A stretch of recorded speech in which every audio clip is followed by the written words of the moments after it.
أعوذ بالله من الشيطان الرجيم. بسم الله الرحمن الرحيم. لا أقسم بهذا البلد وأنت حل بهذا البلد ووالد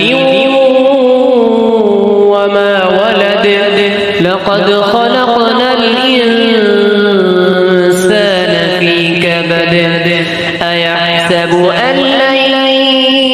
يقدر عليه أحد يقول أهلكت مالا لبدا أيحسب أن لم يره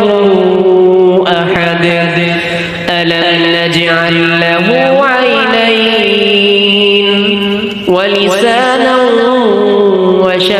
وشفتين وهديناه النجدين فلاقتحم العقبة وما أدراك ما العقبة فك رقبة أو إطعام في يوم ذي مسغبة يتيما ذا مقربة أو مسكينا ذا متربة ثم كان من الذين آمنوا وتواصوا بالصبر وتواصوا بالمرحمة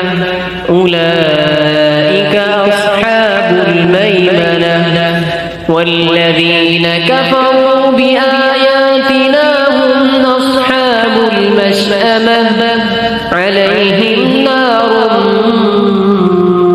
مؤصدة